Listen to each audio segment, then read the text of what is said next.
Good morning, everybody. Happy Sunday. My name is 12 Gauge. Welcome to my stream. I want you to know everything that is stated here is my opinion, and it is my opinion only.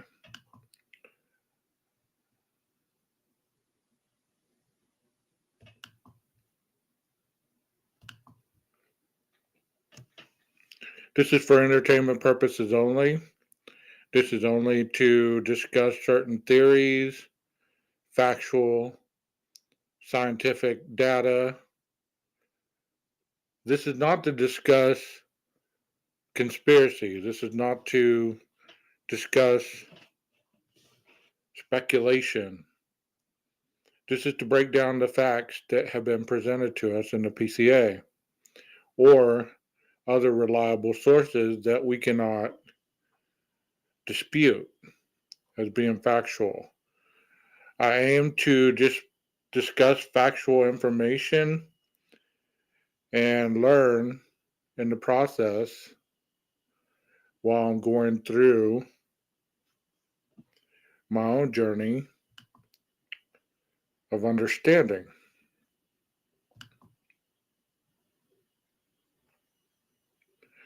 Okay, without further ado, I'd like to start off by discussing criminal motive versus intent. So let's get to it.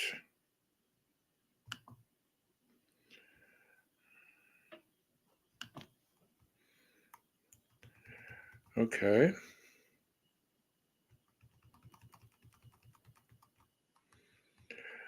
The motive for committing a crime. Intent and motive are sometimes thought of being one and the same. However, the law contains a clear distinction between the two.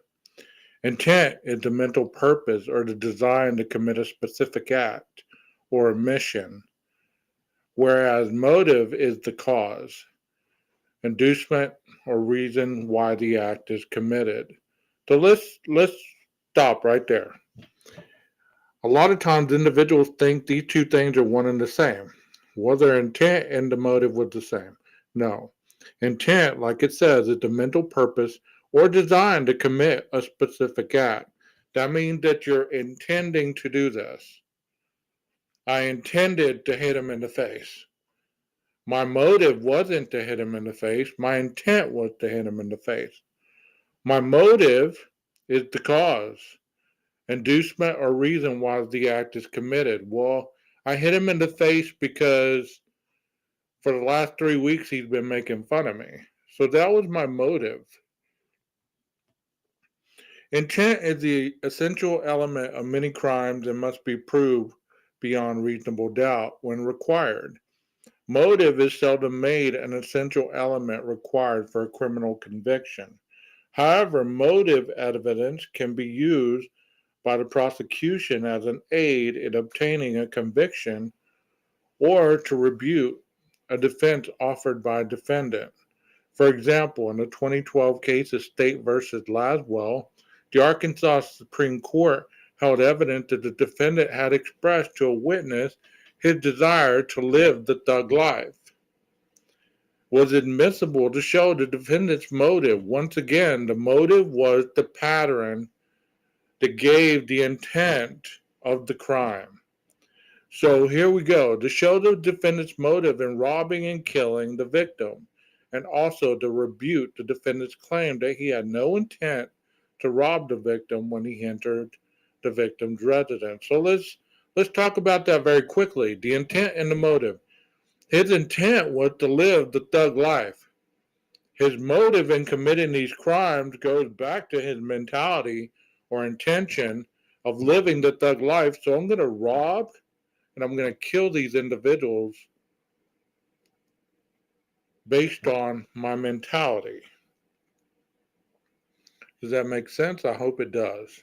Let's go on to the next example that I have here. The essential elements of true crime. To obtain a conviction, the state must prove the following essential elements when charging a true crime. The act element. This is the forbidden act or failure to act. The mental element. The state of mind required for the crime. The guilty mind, usually proven by use of inferences drawn from the act of the defendant. The harm element, the wrong done, the killing, the physical injury, the property damage, loss, and so on. Note that not all crimes have a harmful result element. For example, vehicular homicide requires proof that a person was killed. By contrast, drunk driving does not require proof of any harmful result to be proven. The cause element. The harm done was natural and probable result of the wrongful act. Some crimes require proof of additional elements, such as scienter and possession, actual or constructive. Okay, so let's stop talking about that for a moment. So let's talk about intent versus motive again really quickly. We've been talking how the intention to do something is different than the motive to do something. So think about that a little bit. Think about how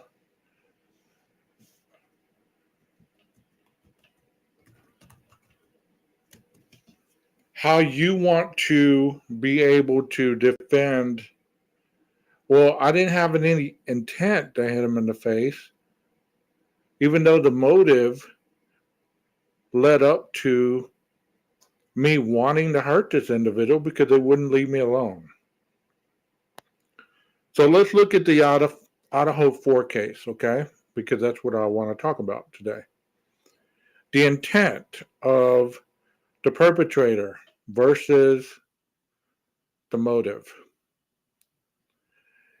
He gave a motive, Bryan Kohberger gave a motive where he said he liked to go driving around late at night. Or that's his alibi, my bad, not motive. His alibi was, I like to be driving around late at night. So think about that when it comes to motive and intent.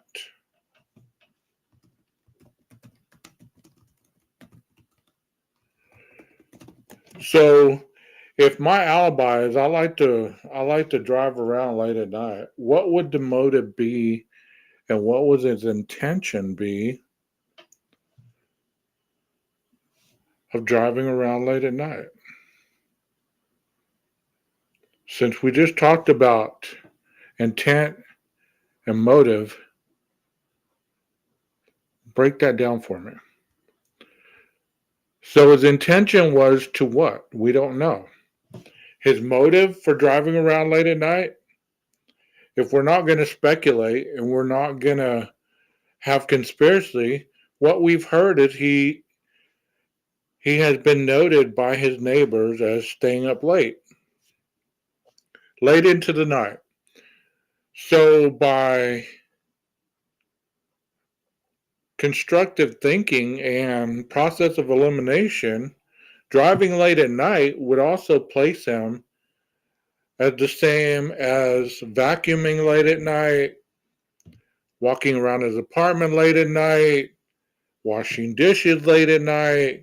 In Pennsylvania, when he was arrested, he was sorting through trash late at night. So if our mental capacity is there,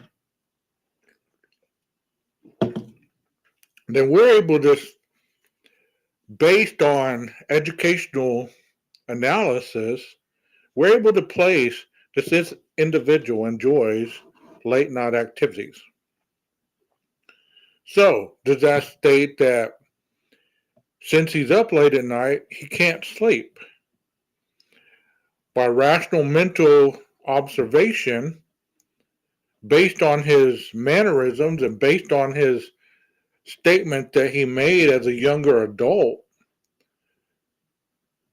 that could be part of the problem.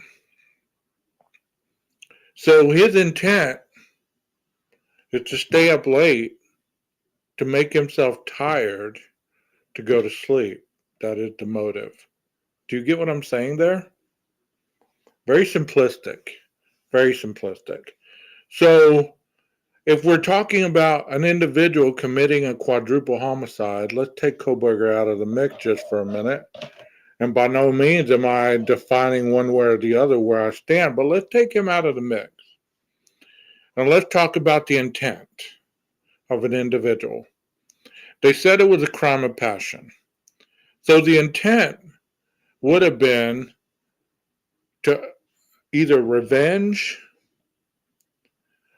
or to get even based on some kind of wrongdoing, or just to do physical harm due to the fact that you have been slighted, embarrassed, humiliated, done wrong somehow. So your motive is what? Answer that for me. Since I've told you about intent, what's your motive?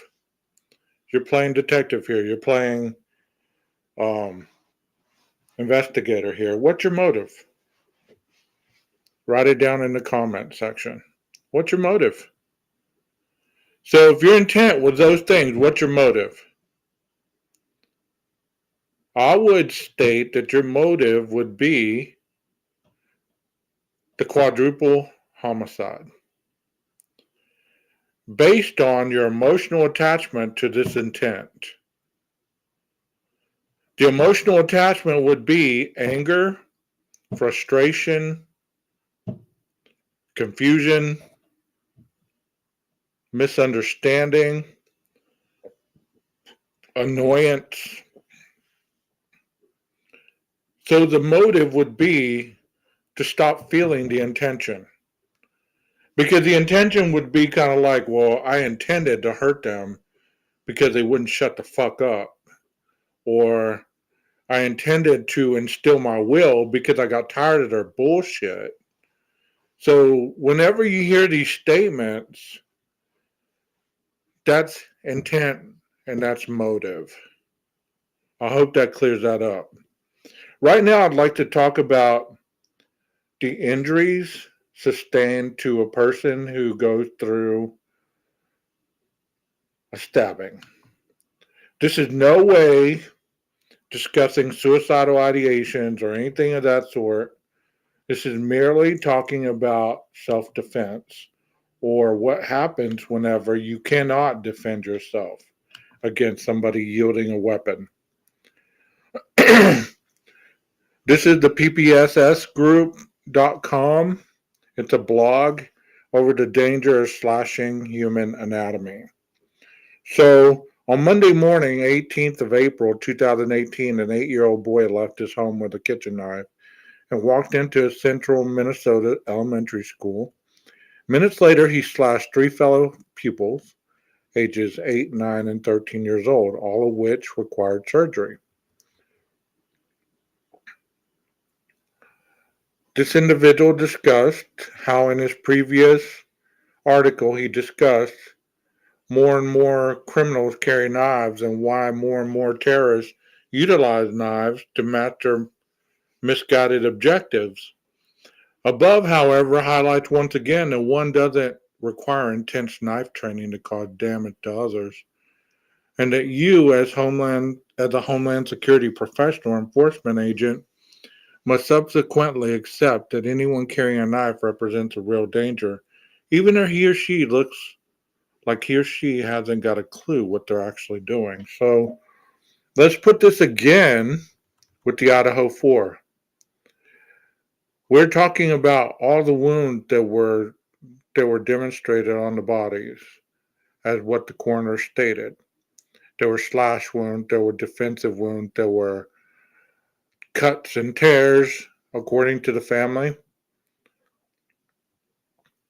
So let's talk a little bit about how these attacks happen and what happens after they're done. Okay, so Those who understand knife combat and also know how to use a knife effectively will understand stabbing someone will not necessarily and quickly incapacitate an attacker.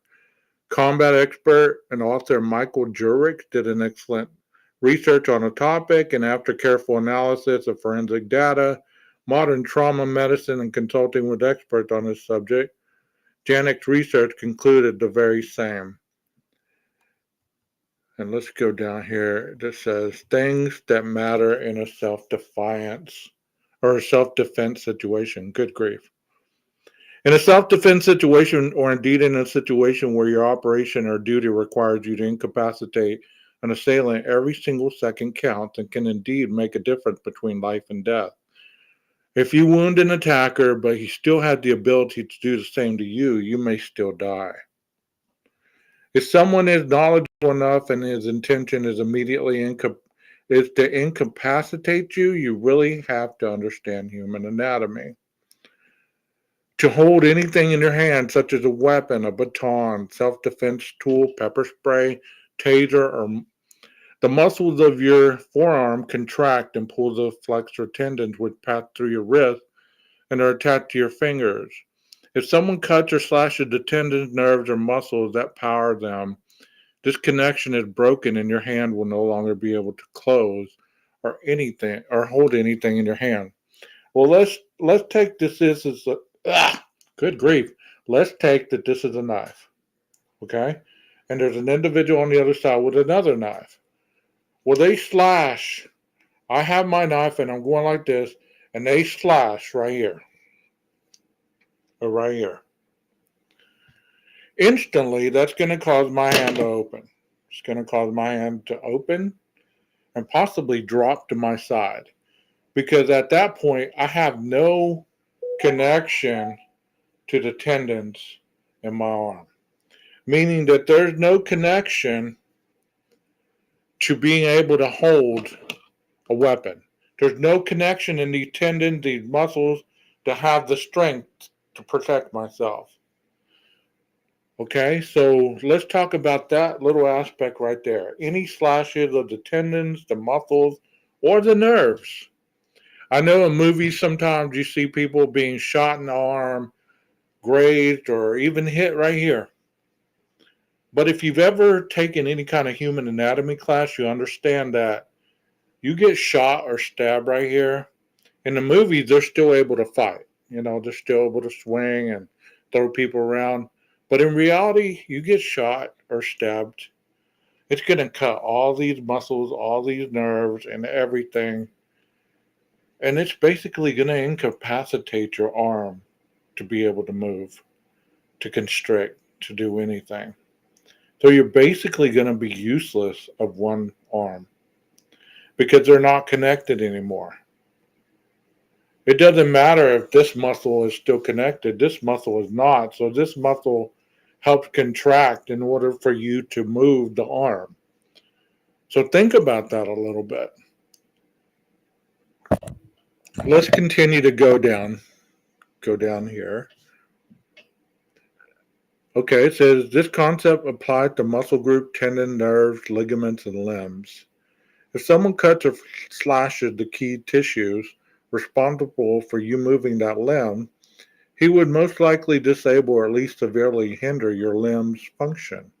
Sometimes we refer to this as biomechanical cutting.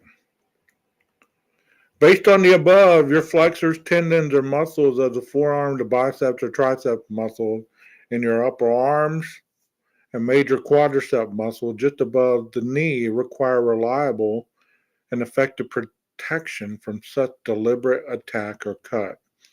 So let's talk about that for a minute. You know, early on in this Idaho 4 case, there was reports that one of the victims, the male victim, had extensive slashes and cuts. In his legs, it was supposedly cut so deeply that it almost went to the hamstrings. So, since what I just read, if you're able to disable those muscle groups right there and cut, then the individual is not only going to be not able to stand, they're not going to be able to run, they're not going to be able to come at you, They're not going to be able to defend themselves. So they're basically going to be just flat on their back, on their side. They're not going to be able to hold up their own weight. Just above the knee, where the muscles narrow and connect the patellar tendon, this area typically covered by a single layer of trousers material. If the comparably large target and someone close enough to reach your body, that person will clearly use the reach to quadriceps. Cutting the target is called mobility kill, and you will no longer be able to effectively defend yourself, and hence it is extremely likely you will be defeated or eliminated. The reason that I'm talking about this today is not to be gory or graphic or even to relive some of the goriness of this Idaho 4K, but just to specify some of the anatomy that goes into us being human. I have never seen anybody, and not saying that they haven't, but I haven't seen any creator or commentator discuss any of this.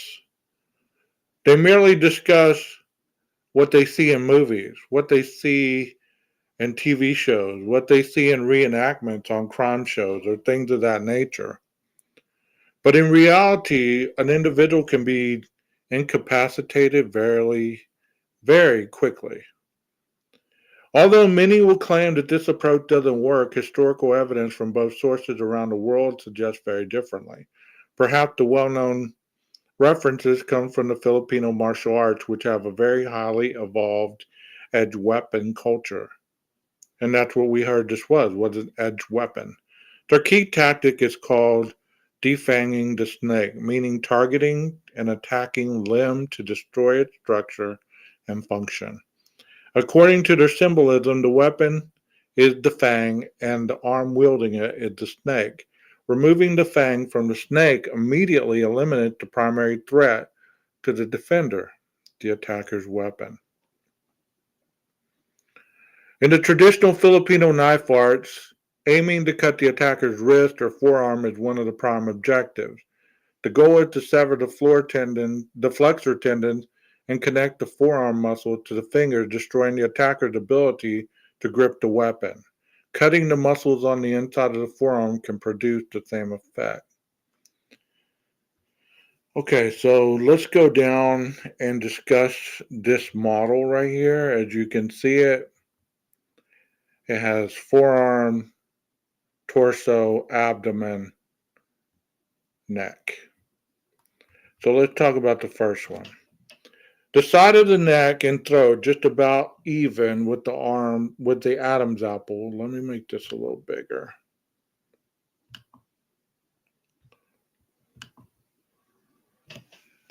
This area contains the carotid artery and jugular vein. If either is cut, the attacker will bleed to death very rapidly. The carotid is approximately 1.5 inches below the surface of the skin, and if severed, unconscious will result in approximately 5 to 15 seconds. So you cut that, somebody can be unconscious fairly quickly, 5 to 15 seconds. So think about that. Just a slash across the neck, and you hit that artery. 5 to 15 seconds, they're going to be down. A powerful cut to the outer side of the pectoral muscle can potentially sever the cephalic vein, which will bleed profusely. A lot of times, and I showed this in another video that got taken down from YouTube, but when it comes to a stab wound, many times people think that it's just like a bullet wound or some kind of wound that every time the heart beats, it pumps out blood and splashes everywhere. No, these wounds were seen as just a knife wound, and the blood was seeping out or was seeping in the body cavity and filling up the individual with blood. A powerful cut to the outer side of the pectoral muscle can potentially sever the cephalic vein, in which you will bleed profusely. That's what I just said. A powerful cut across the front of the deltoid muscle may sever the cephalic vein. A slashing cut across the biceps can disable any motion of the arm as it contains multiple veins that can cause rapid blood loss. A slashing cut across the inside of the elbow joint, in addition to the numerous veins, this area also contains the ligament that will enable motion in the forearm. A horizontal cut across the neck and the throat will not only sever your jugular vein and cause death, but it will also cut the trachea and ligament that control movement of the head. The trachea also is next to the voice box, so you will not be able to scream. A powerful slash across your pectoral muscles will destroy your ability to throw punches with any power. So you're fighting for your life, you're defending yourself against slashes, but one slash gets cut deep enough and cut your pectoral muscle. Well, there you go. You have no ability to fight anymore. A powerful vertical slash leading to the penetration of the abdominal wall result in the loss of motion and possible disembowelment. A powerful horizontal slash to the abdomen leading to the successful penetration of the abdominal wall will result in a loss of motion and possible disembowelment. A more than 1 inch penetrating slash to the inside of the forearm between the radius and the ulna bones will serve the radial artery, runs across the top of the radial bone, 2 to 4 inches beyond the base of your thumb. Is severing the radial artery, resulting in unconsciousness in as little as 30 seconds, and death is as little as 2 minutes.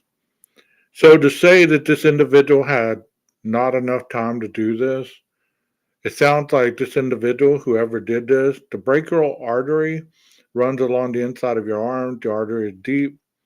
Severing it would result in an unconscious in as little as 15 seconds and death is as little as 90 seconds. So as I was just saying, this individual that did this, they either studied these slashes and cuts, or they were very proficient with a knife. They were very proficient in being able to disrupt the individuals in which they were attacking. I mean, think about that a minute. All those examples that I gave, it didn't talk about it didn't talk about 10 minutes, it didn't talk about 12 minutes, it didn't talk about 30 minutes, 9 minutes. It didn't talk about any of that. It talked about 5 to 15 seconds. That's quick. So the individual that went in there was very precise, very knowledgeable of where to slash or stab, and how long he or she had to get through the house and do what they needed to do. I've heard, a lot of theories, but one thing that got me thinking is, since some of the knife wounds were different, what if the individual had 2 knives, which would make his assault even faster? People say, well, you would need one hand to incapacitate the individual, to hold them down or whatever. Not necessarily. You're close enough to be stabbing and slashing. It don't take very much to incapacitate somebody when you're coming at them, you know? And it's very deliberate, very calculated, and very quick. As the evidence states in the PCA, there wasn't much heard. Maybe whimpering, A loud thud.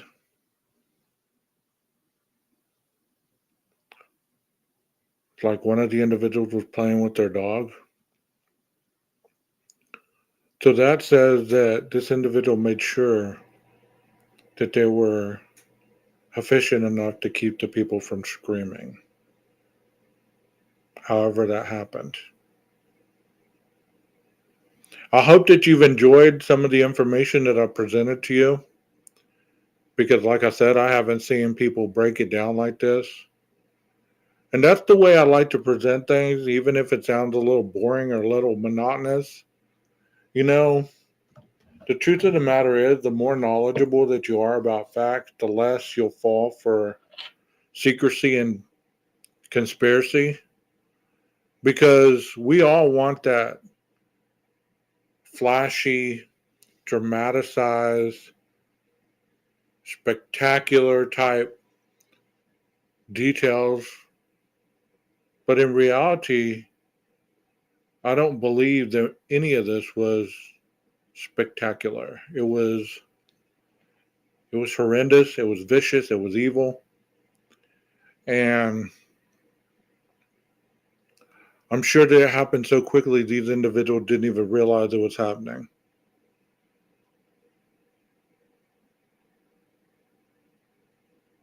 And whoever was responsible for this probably was in such a high that they wouldn't have been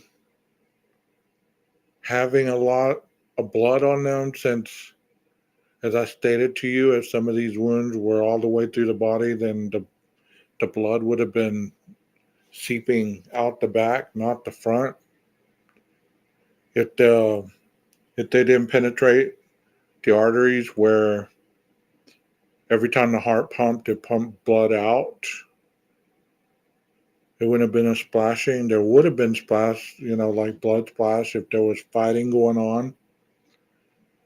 But most likely there would have been more blood around the victim wherever they laid rather than toward the perpetrator. And if the perpetrator had sufficient tactical gear that allowed him not to be conflicted with blood splatter, then there wouldn't have been any DNA. There wouldn't have been any kind of loss of anything. So, for what it's worth, I hope you guys have a very awesome rest of your weekend and please enjoy.